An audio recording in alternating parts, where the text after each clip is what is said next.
बिहार की मौजूदा राजनीति पर बीजेपी के राष्ट्रीय प्रवक्ता सैयद शाहनवाज हुसैन ने भागलपुर में कहा, तुझे दिल में बंद कर दूं, दरिया में फेंक दूं चाबी। कुछ इसी तरह का मजमून लिए प्रेस को ब्रीफ कर रहे थे। पहले तो बिहार में ब्रेन ड्रेन पर चर्चा किए, जिसमें आगामी 13 जुलाई को पटना में शिक्षक आंदोलन को लेकर राजभवन मार्च का ऐलान किया। बताया कि बिहार के बच्चे और शिक्षक बाहर जाकर पढ़ाते हैं और काबिल शिक्षक की तलाश में नए नए फरमान सरकार जारी कर रही है। इस बाबत आंदोलन कर रहे शिक्षकों और युवाओं को पटना पहुंचने का ऐलान किया। वहीं बिहार की राजनीति में नीतीश कुमार के फिर से बीजेपी में पलटने के सवाल पर कहा कि अब कोई चांस नहीं है। नीतीश जी के अच्छे काम के साथ जरूर है, लेकिन अब दरिया में चाबी फेंक दी गई है। मान विचार नहीं उनकी, वही उनको तीर बिना कम, हाँ वो तो उसका देख हम कहाँ कर रहे हैं, जस्टिफाइज कहाँ कर रहे हैं। हम कह रहे हैं, फिर से बताते हैं, गाय बछड़े छाप को देखा, चक्कर देखा, हल्दर किसान वाला देखा, वो चक्र देखा, लालटेन देखा, बिना कमान का तीर देखा जो छुरा की तरह पीठ में चुभ गया, लेकिन इस बार कमल का फूल नहीं देखा। लेकिन पता है तो बिहार के लोग कमल के फूल की सरकार चाहते हैं। इस बार एक एजेंडा है बिहार के लोगों का, इस बार हमें फूल जैसी सरकार चाहिए। नीतीश कुमार फिर से पलटी मारने वाले हैं, ऐसा पता चला है। मुझे नहीं मालूम, मुझे तो, मैं पार्टी का राष्ट्रीय प्रवक्ता हूँ, उस नाते मेरे पास इस तरह की कोई सूचना नहीं है। एकदम साफ है, नीतीश कुमार जी पर बार बार हम लोगों ने भरोसा कर लिया। अब तो हम लोग अपने दम पर ही बीजेपी की सरकार बनाएंगे, इस पर हम लोग अडिग हैं। क्या नीतीश कुमार को छोड़ करके सारे लोगों को बीजेपी में शामिल कर सकते हैं? अभी हम लोग जनता के जनमत से सरकार बनाएंगे। जैसे महाराष्ट्र में हो गया, हो रहा है, उस संदर्भ में ये बात है। देखिए, ये तो सुना है मीडिया के लोगों से कि सरकार घबराए से नजर आते हैं। राजद जदयू के लोग बेकरार नजर आते हैं। अगर वो आना चाहे तो, अगर जदयू के लोग आना चाहें, कौन आना चाहे? जदयू के विधायक कहाँ आना चाहिए? बीजेपी में क्यों आना चाहिए? शामिल होने के लिए। एकदम जदयू से बीजेपी का कोई रिश्ता नहीं होने वाला। अमित शाह जी ने कहा है कि एक नहीं अनेक बार कहा, और जदयू बीजेपी के रिश्ते की को हम लोगों ने लॉक कर दिया है और चाबी गंगा जी में फेंक दी है, फिर खुलने वाला नहीं है। जदयू आना भी चाहे तो हम लेंगे नहीं, और ऐसा कोई चर्चा विचार चल भी नहीं रहा। ये ऐसे ही लोग कह रहे हैं। अब दूध का जला तो छाछ भी फूक फूक कर पीता है। विश्व प्रसिद्ध श्रावणी मेला शुरू हो गया है और आज दूसरे दिन लगातार देश के विभिन्न हिस्सों से भक्त उत्तरवाहिनी गंगा में जल भरकर बाबा बैद्यनाथ की ओर रवाना हो रहे हैं। भक्तों की अटूट भक्ति कांवरिया पथ पर देखने को मिल रही है, जहां भक्त लगातार बोल बम के जयकारे के साथ देवघर जा रहे हैं। वहीं यूपी के चित्रकूट से आए हुए दिव्यांग कांवरिया जो गंगा जल भरकर देवघर के लिए रवाना हुए, उन्होंने बताया कि पिछले 13 साल से हम लगातार बाबा को जलार्पण करते हुए आ रहे हैं। पैर दिव्यांग होने के बावजूद हमारा बाबा भोले के प्रति अटूट श्रद्धा है और यही वजह है कि हम प्रत्येक साल बाबा को जलार्पण करते आ रहे हैं। रास्ते में कोई परेशानी नहीं होती। भोलेनाथ हमारे दुख को समझते हैं और मेरा रास्ता आसान बनाते हैं। यूपी चित्रकूट। कितने साल से आ रहे हैं? यार 13वां साल है। 13वां साल है। तो पैर शुरू से ही विकलांग है? नहीं, 5 वर्ष के बाद। 5 वर्ष के जब थे तभी विकलांग हुए। पोलियो मारा। तो फिर भी बोल बम जाते हैं? हाँ, हर साल जाते हैं। तो दिक्कत क्या परेशानी होती है? दिक्कत थोड़ा प्रशासन लोग मंदिर में परेशान कर देते हैं। कच्ची कांवरिया पथ पर जिला प्रशासन के दावों की पोल खुल गई है। सावन महीने के पहले ही दिन कच्ची कांवरिया पथ अंधेरे में डूबा रहा। टॉर्च की रोशनी जलाकर लोग चलने को मजबूर हुए। वहीं अंधेरे रास्ते में कांवरियों को जहरीला जीव काटने का डर सता रहा है। दरअसल मुंगेर कच्ची कांवरिया पथ जिला प्रशासन द्वारा की गई तैयारियों की पोल खोल रहा है, जिसमें कच्ची कांवरिया पथ सावन महीने के पहले दिन अंधकार में डूब गया। कांवरिया टॉर्च की रोशनी में चलने को मजबूर दिखे। यह दृश्य जो आप देख रहे हैं यह गोगाचक धर्मशाला के कच्ची कांवरिया पथ का है। कांवरिया अंधेरे में टॉर्च की रोशनी जलाकर चल रहे हैं, तो वहीं धर्मशाला में भी लाइट नहीं रहने से कांवरिया गर्मी से भी परेशान रहे। वहीं कांवरियों ने कहा कि धर्मशाला में कोई भी व्यवस्था नहीं है और तो और बिजली की भी व्यवस्था नहीं है, कोई सुरक्षा भी नहीं है। टॉर्च की रोशनी में सामान निकालना पड़ता है, गर्मी से परेशान हो रहे हैं। पंखा सिर्फ जिंदा रहने का संकेत दे रहा है। शौचालय की दिक्कत है। रात में सुरक्षा के भाव से कुछ जहरीले पदार्थ काटने की आशंका बनी रहती है। उन्होंने प्रशासन और सरकार से मांग करते हुए कहा कि अति शीघ्र व्यवस्था कराएं, ताकि कल से जो कांवरिया आए उनको किसी तरह की दिक्कत नहीं हो। ये यहाँ पे कोई सुविधा नहीं है, ना बिजली की कोई व्यवस्था नहीं है। आदमी गर्मी से पूरा परेशान है। इस शिविर में लाइट की क्या व्यवस्था? लाइट की व्यवस्था जब नहीं तो पंखा चल ही नहीं रहा है। लाइट का कोई व्यवस्था नहीं। अंधेरा में लोग अपने आप मोबाइल का टॉर्च बार के अपना सुरक्षित सामान को कर रहे हैं। क्या दिक्कत हो रही है? रोशनी से परेशानी हो रही है। सामान चोरी की संभावना हो सकता है। यहाँ पे कोई गार्ड नहीं है, कोई कुछ नहीं, कोई व्यवस्था नहीं है, कोई देखने वाला नहीं है, कोई यहाँ पे सुविधा का जानकारी देने के लिए तैयार नहीं है। क्या माना जाए, जिला प्रशासन की हर दावे फैल नजर आ रही है? सब दावत सरकार की भी फैल नजर आ रही है। लाइट नहीं होने की वजह से क्या है, चलने में रात को दिक्कत आ रही है। टॉर्च जला के चलना पड़ रहा है। कोई भी आगे कोई भी कीचड़ वगैरह गिरने की संभावना ज़्यादा है। और ये आपको और तो वैसे रास्ता सही है, बस रात को ये लाइट की सबसे ज़मीन परेशानी है। क्या मांग करना चाहेंगे? हैं लाइट, रास्ते के अंदर लाइट जल्दी से जल्दी बंदोबस्त कराया जाए। कहाँ के हैं बंदे? सूरजगढ़, राजस्थान। आपके शहर भागलपुर में स्पाइकर के एक मात्र एक्सक्लूसिव शोरूम में इस सीजन का सबसे धमाकेदार offer, buy 2 get 2, buy 1 get 20% discount, buy 2 get 30% discount. यहाँ आपको स्पाइकर के शर्ट, जीन्स, टी शर्ट के लेटेस्ट डिजाइन के अलावे बेल्ट, डियो, परफ्यूम भी मिलता है। तो चले आइए स्पाइकर के एक मात्र एक्सक्लूसिव शोरूम में और इस शानदार ऑफर का लाभ उठाएं। तो आज ही पधारें स्पाइकर एक्सक्लूसिव शोरूम, पटल बाबू रोड, रिलायंस ट्रेंड्स के सामने, भागलपुर। आपके शहर भागलपुर का पसंदीदा शोरूम डी कोट लेकर आया है इस सीजन का सबसे बम्पर धमाकेदार offer, buy 1 get 3, buy 2 get 4, buy 1 get 50% discount. D cot exclusive store, कपड़ों की दुनिया के जाने माने नाम डोनियर की फैशनेबल प्रस्तुति। D cot exclusive store, men's wear की दुनिया का एक भरोसेमंद नाम डी कोट एक्सक्लूसिव स्टोर। यहाँ आकर्षक रंगों और नए ट्रेंडी डिजाइन में पुरुषों के कपड़ों की भव्य रेंज उपलब्ध है। Denim, jeans, shirt, T shirt, trouser, pant, jacket, track pant, lower सहित men's party wear, formal wear की विशाल श्रृंखला मिलेगी, वो भी बिल्कुल नए डिजाइन और रंगों के साथ। तो चले आइए डी कोट और लगन के मौसम में इस भारी छूट का लाभ उठाएं। हमारा पता है डी कोट, पटल बाबू रोड, स्पाइकर शोरूम के बगल में, रिलायंस ट्रेंड्स के सामने, भागलपुर। बच्चा जब जन्म लेता है तो कई बार बच्चा तुरंत नहीं रोता है, रोने में देर हो जाता है। ऐसे में बच्चा क्षतिग्रस्त हो जाता है और उसके बचने की संभावना कम हो जाती है।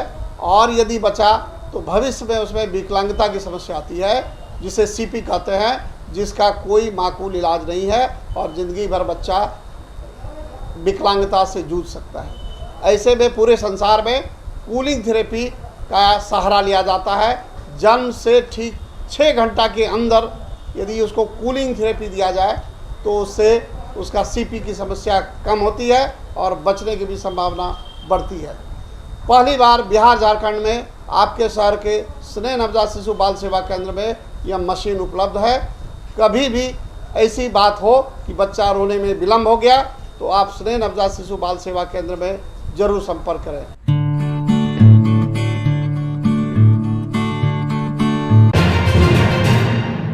मालदा डिवीजन के डीआरएम विकास चौबे ने आज कई स्टेशनों का निरीक्षण किया। साथ ही श्रावणी मेला को लेकर उन्होंने विशेष पहल की। उन्होंने बताया कि हम लोग सुरक्षा को प्राथमिकता देते हुए निरीक्षण का काम करते हैं। Track, signal, panel room, location box, गाड़ी चलाने के लिए बिजली के जो प्रावधान होते हैं, ड्राइवर को सिग्नल विजिबिलिटी मिल रही है या नहीं, यात्रियों को मौलिक सुविधाएं मिल रही है या नहीं, इन सबों पर विशेष ध्यान रखते हैं। आज कई स्टेशनों पर निरीक्षण किया। वहीं उन्होंने बताया कि भारत अमृत स्टेशन के तहत सबौर, कहलगांव जैसे कई स्टेशनों पर काम चल रहा है। कार्यों की समीक्षा भी की गई। सारा टेंडर फाइनल है। सभी एजेंसियां कार्य भी शुरू कर दी है। जहां भी कमी पाई गई है उसमें रेलवे अधिकारियों और कर्मियों को सुधार करने का निर्देश दे दिया गया है। वहीं श्रावणी मेला में कांवरियों को लेकर उन्होंने कहा कि उनकी सारी सुविधाओं को ध्यान में रखते हुए वॉच टावर बनाए गए हैं। आरपीएफ की टीम 9 लोकेशन पर तैनात की गई है। पानी, शौचालय, पूछताछ कक्ष, सीसीटीवी कैमरे, स्वास्थ्य व्यवस्था को लेकर गाड़ियों के ठहराव और नई गाड़ियां देने की बात उन्होंने कही। उन्होंने कहा कि कांवरियों को किसी तरह की परेशानी न हो, उसके लिए पूरी मुकम्मल व्यवस्था रेलवे विभाग ने कर रखी है। अरेंजमेंट्स किए गए हैं वहाँ पे।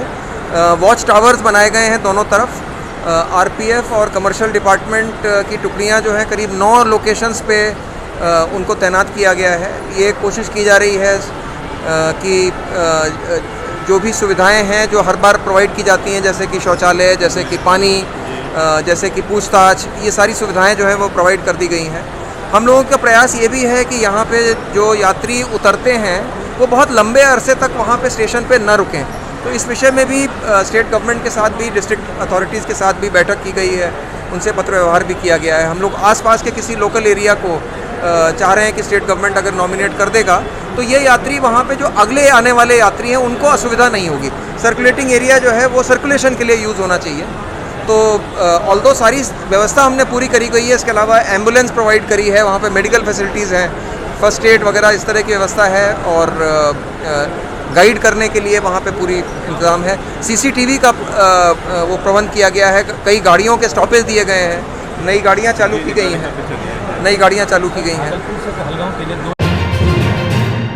भागलपुर के नाथनगर प्रखंड के नूरपुर पंचायत के समीप एक प्रेमी जोड़े ने अंतर्जातीय विवाह किया। दोनों प्रेमी जोड़े अपने चाचा की शादी में मिले थे। वहीं दोनों में आंखें चार हुई और दोनों में प्यार इस कदर परवान चढ़ा कि दोनों अपने परिजनों के खिलाफ अंतर्जातीय शादी कर ली। प्रेमी मधुसूदनपुर थाना क्षेत्र के नूरपुर निवासी राजूसा का पुत्र बादल कुमार है, जबकि प्रेमिका झारखंड के बोकारो की रहने वाली पूनम शर्मा है। इनके बीच पिछले 4 महीने से प्रेम प्रसंग चल रहा था और दोनों ने 2 जुलाई को शादी कर ली और 4 जुलाई को लड़के ने अपने समाज के सामने भगवान को साक्षी मानकर माला पहनाकर एक दूसरे के साथ जीने मरने की कस्में खाई। गौरतलब है कि लड़का बच्चों को ट्यूशन पढ़ाने का काम किया करता है और सांप रेस्क्यू करता है। दोनों बालिग है। वहीं समाज वालों ने प्रेमी जोड़े को आशीर्वाद दिया।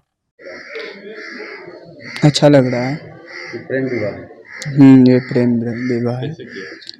कैसे मुलाकात हुई थी आपकी? शादी में मिले थे। और उसके बाद प्यार का परवान चढ़ा। बस ये हमको पसंद करती थी, हम भी पसंद करते थे। और आज शादी कर ली। शादी 2 तारीख को ही किए थे और ये गाँव वाले के सामने में किए। 4 महीने से ज़्यादा। यहीं पे करेला चौक में चाचा के शादी में। ऐसे अभी हम बच्चे पढ़ाते हैं, मेरा दुकान है और पढ़ते भी हैं और स्नैक भी रेस्क्यू करते हैं।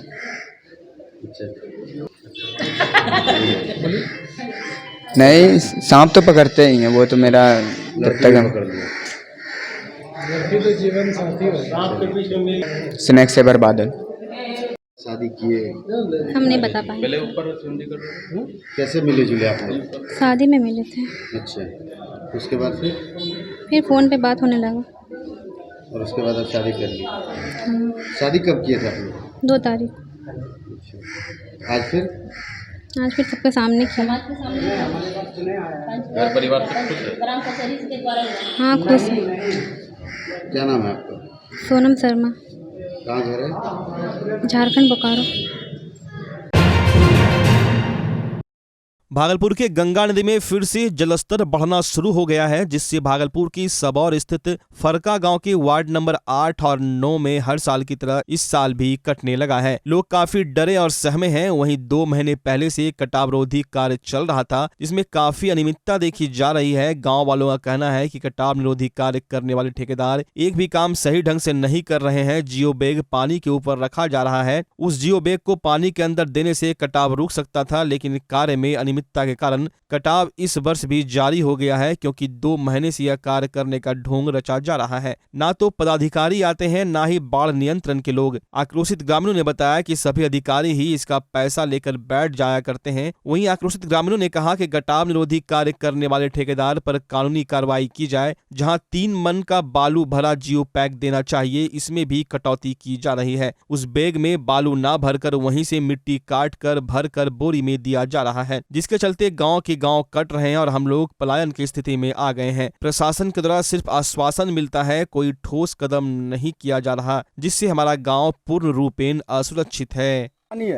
एक भी काम सही ढंग से नहीं हुआ और जो देना था पानी के सतह से 10 फीट अंदर मैंने बोरी बालू का गिराना था, 1 फीट नहीं गया है नीचे।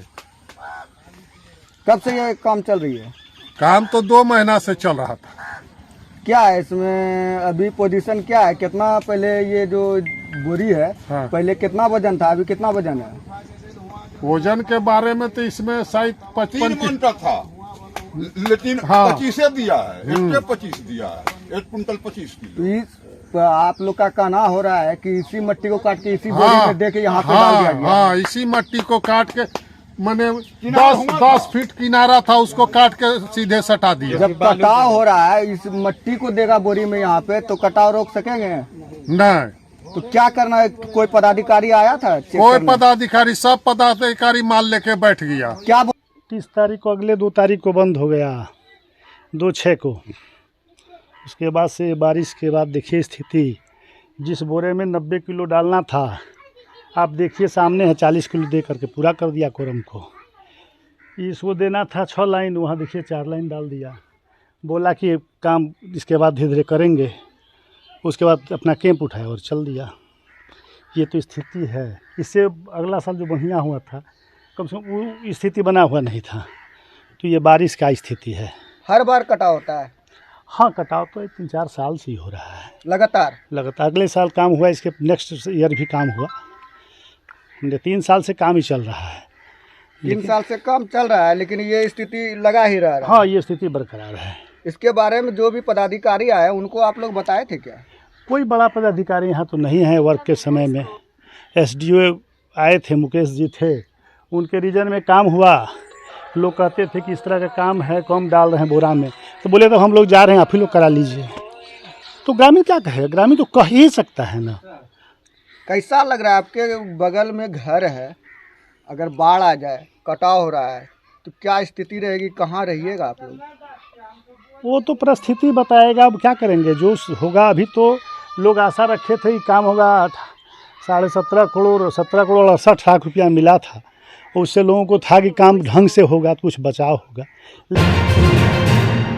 लोजपा रामविलास के भागलपुर शाखा के द्वारा रामविलास पासवान का 77वां जन्मदिन भागलपुर के जिलाध्यक्ष के आवास पर केक काटकर हर्षोल्लास के साथ सभी कार्यकर्ताओं ने मनाया। जन्मदिन कार्यक्रम में भागलपुर इकाई के जिलाध्यक्ष एवं कई प्रकोष्ठ के पदाधिकारी व सदस्य मौजूद थे। जन्मदिवस कार्यक्रम के अवसर पर लोजपा रामविलास भागलपुर इकाई के जिलाध्यक्ष राजेश वर्मा ने कहा कि हम लोग इनके जन्मदिवस को काफी धूमधाम से मना रहे हैं। साथ ही हम लोगों का पूरा ध्यान 2024 के लोकसभा चुनाव पर है। लोजपा बिहार फर्स्ट के तर्ज पर आगे बढ़ रही है, इसे हम लोग साकार करके रहेंगे। साथ ही बिहार की वर्तमान सरकार को कोसते हुए कहा कि हम लोग फिर से बिहार को जंगल राज बनने नहीं देंगे। हम लोग नया बिहार बनाएंगे, जहां विकास ही विकास होगा। लोक जनशक्ति पार्टी के जनक पद्म विभूषण स्वर्गीय रामविलास पासवान की जयंती समारोह में प्रभारी सह प्रदेश उपाध्यक्ष सुरेश भगत, सह प्रभारी प्रदेश महासचिव अभिषेक सिंह, प्रदेश महासचिव संगीता तिवारी, प्रदेश उपाध्यक्ष बबली शर्मा, भागलपुर जिला अध्यक्ष राजेश वर्मा, जिला संगठन मंत्री रविंद्र सिंह, महिला जिलाध्यक्ष अंशु प्रियंका, छात्र जिलाध्यक्ष अभिनव, मीडिया प्रभारी सौरभ सुमन के अलावा कई कार्यकर्ता मौजूद थे। रामविलास के हमारे संस्थापक स्वर्गीय आदरणीय रामविलास पासवान जी की जयंती के शुभ अवसर पर हम सब कार्यकर्तागण यहाँ आज मौजूद हुए हैं और प्रयास यही है कि उनकी जो सोच थी दलितों के लिए, वंचितों के लिए और वैसे तमाम लोगों के लिए जो आर्थिक रूप से कमज़ोर वर्ग देश का है, उसको किस तरीके से समृद्ध किया जाए, उनके लिए तमाम तरह की योजनाएं, वन नेशन वन कार्ड जैसी योजनाएं लाने वाले हमारे पार्टी के संस्थापक स्वर्गीय रामविलास पासवान जी रहे। कोरोना काल में बीमार होने के बावजूद मुफ्त में राशन वितरण की योजना उन्होंने माननीय प्रधानमंत्री जी के समक्ष रखकर स्वीकृत कराने का काम किया। ऐसी हजारों योजनाएं हैं जो स्वर्गीय रामविलास पासवान जी के द्वारा शोषित, वंचित और गरीब वर्ग के तबकों के लोगों के लिए करने का काम किया गया। तो यह 77वां उनका जन्म दिवस जो हम मना रहे हैं वो उनके जाने के उपरांत इसीलिए मनाया जा रहा है कि कहीं भी किसी भी रूप में उनको भुलाया नहीं जा सकता है।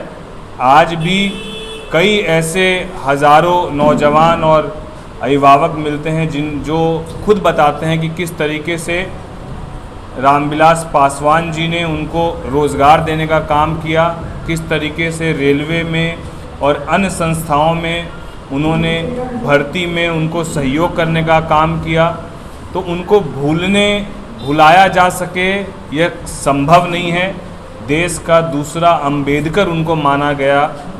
ऐसे हमारे संस्थापक और हम लोगों के धरोहर आज उनके जन्मोत्सव पर हम लोग सब केक काटकर और सुल्तानगंज गंगा घाट स्थित अशोका गार्डन होटल में जन संसद की ओर से प्रेस कॉन्फ्रेंस बुलाई गई। इस दौरान संरक्षक अजीत कुमार ने बताया कि श्रावणी मेला को कॉरिडोर के माध्यम से भी विकसित किया जाना चाहिए। भागलपुर, बांका, मुंगेर के क्षेत्रों में डैम, वन और पहाड़ को पर्यटन की दृष्टि से विकसित करना चाहिए, जिससे हजारों लोगों को न केवल रोजगार मिलेगा बल्कि सरकार को भी राजस्व का लाभ मिलेगा। ऐसा करने से रोजगार प्राप्त करने के लिए दूसरे प्रांत जाने वाले बेरोजगारों को पलायन रुकेगा, वहीं वो यही रोजगार प्राप्त कर सकेंगे। इन्हीं विषयों को लेकर जन संसद के संरक्षक अजीत कुमार ने राजस्व एवं भूमि सुधार मंत्री आलोक मेहता को आवेदन दिया। बहरहाल अब देखना यह होगा कि कब तक सरकार का ध्यान इस ओर आता है और कब श्रावणी मेला के विकास के लिए कदम उठाया जाता है। बिहार में पलायन एक बड़ा मसला है और इस कॉरिडोर में रोजगार की बहुत ही अधिक संभावनाएं हैं। यही कारण है कि हम लोगों ने एक कैंपेन शुरू करने का पहल किया है और हम लोग एक कैंपेन लॉन्च करने जा रहे हैं जिसको कि श्रावणी मेला कॉरिडोर डेवलपमेंट कैंपेन का नाम दिया है हम लोगों ने। और हम लोग जल्द ही इस कैंपेन की शुरुआत करने जा रहे हैं। आज उद्घाटन के समय हम लोग अपने मंत्री जी से मांग भी करेंगे कि क्षेत्र के विकास के लिए, जहाँ की श्रावणी मेला कॉरिडोर आज हजारों लोगों को रोजगार दे रहा है, तो सरकार को चाहिए कि श्रावणी मेला कॉरिडोर का डेवलपमेंट करे। हम लोगों ने डेवलपमेंट के लिए कुछ तथ्यात्मक बातें की हैं, जैसे कि श्रावणी मेला बोर्ड बने। दूसरी बात जो है, यहाँ पर विश्व स्तरीय इंफ्रास्ट्रक्चर का विकास हो पूरे कॉरिडोर में, गंगा धाम से लेकर दर्शनिया तक। उसके बाद फिर जो तीसरी बात है कि जो इस बीच में कुछ रमणीक जगह जैसे हनुमाना डैम है या फिर कुछ जंगल, कुछ पर्वत, इन जगहों का मनोरंजन के दृष्टिकोण से डेवलपमेंट किया जाए। चौथा जो है सूचना सेवा का विस्तार हो और जो यात्रियों को सुरक्षा मिलनी चाहिए, पर्याप्त सुरक्षा की व्यवस्था की जाए। और जो एक और बात इसके अंतर्गत आती है कि हमारा जो यह मेला है, यह जो कॉरिडोर है, इसका प्रमोशन देश और विदेश के स्तर पर किया जाए। जैसे विश्व व्यापार मेला लगता है, वहाँ पर भी हमारे इस सुल्तानगंज और देवघर के बीच के कॉरिडोर को प्रमोट किया जाए। तो हमारी सरकार से यह मांग होगी कि दक्षिण पूर्वी बिहार के विकास के इंजन बनने की संभावना रखने वाले इस कॉरिडोर को विकसित किया जाए। बिहार में शिक्षक नियुक्ति में डोमिसाइल नीति लागू करने हेतु भागलपुर जिला जन अधिकार पार्टी और जन अधिकार पार्टी छात्र युवा के कार्यकर्ताओं के द्वारा भागलपुर की समाहरणालय के पास राज्यव्यापी 1 दिवसीय महाधरना का आयोजन किया गया। प्रदर्शनकारियों का साफ तौर पर कहना है कि बिहार सरकार की इस नीति से शिक्षक वर्ग को काफी परेशानी हो रही है और शिक्षा में गिरावट आ रही है। साथ ही प्रदर्शनकारियों ने कहा कि अन्य राज्यों में बिहार के युवाओं को नौकरी नहीं दी जा रही, लेकिन बिहार में सभी राज्यों के लोग आकर नौकरी करेंगे। इससे बिहार की बेरोजगारी कैसे खत्म होगी? क्या बिहार में हिंदी, अंग्रेजी, विज्ञान पढ़ाने वाले शिक्षक नहीं है? वहीं उन लोगों ने प्रदर्शन करते हुए जोरदार नारे लगाते हुए नीतीश कुमार एवं शिक्षा मंत्री पर जमकर बरसे और कहा, जब तक नियुक्ति में डोमिसाइल नीति लागू नहीं होगी तब तक हम लोग यह प्रदर्शन जारी रखेंगे। राष्ट्रीय अध्यक्ष श्री पप्पू यादव जी के द्वारा निर्धारित किया गया है। पूरे बिहार में जिला समाहरणालय में धरना है। धरना का उद्देश्य है डोमिसाइल नीति। बिहार में डोमिसाइल नीति लागू करने का। हमारे पड़ोसी राज्य झारखंड में शिक्षा विभाग में डोमिसाइल नीति है। हम वहाँ जाके शिक्षक नहीं बन सकते हैं, मगर जब हमारे बिहार की बारी आती है, बिहार के युवाओं की बारी आती है, यहाँ हम डोमिसाइल नीति नहीं लागू करते हैं और पूरे देश के लोग यहाँ शिक्षक बन सकते हैं। जब शिक्षा मंत्री चंद्रशेखर बाबू से मीडिया के माध्यम से पूछा गया, चंद्रशेखर बाबू का बयान आता है कि हमको जो है क्वालिटी वाला शिक्षक चाहिए। तो चंद्रशेखर बाबू सबसे पहले ये तय करें कि बिहार में क्वालिटी की कमी है। सबसे ज़्यादा IAS IPS बिहार देता है। भागलपुर जिला अंतर्गत सुल्तानगंज थाना क्षेत्र के वार्ड नंबर 21 में खेत में काम कर रही दादी पोती की आकाशीय बिजली की चपेट में आने से मौके पर ही मौत हो गई। परिवार वालों ने बताया कि राधा देवी, जिसकी उम्र 61 वर्ष है, और पोती भारती कुमारी, जो 12 वर्ष की थी, खेत में धान का बिचड़ा गिराने के लिए गई थी। इसी दौरान आकाशीय बिजली की चपेट में आ जाने से दोनों की मौत मौके पर ही हो गई। घटना की जानकारी परिवार वालों द्वारा स्थानीय थाना को दी गई। मौके पर स्थानीय थाना पहुंचकर सबको अपने कब्जे में लेकर आवश्यक कार्रवाई के बाद पोस्टमार्टम के लिए भागलपुर भेज दिया। वहीं घटना के बाद परिवार वालों में कोहराम मच गया।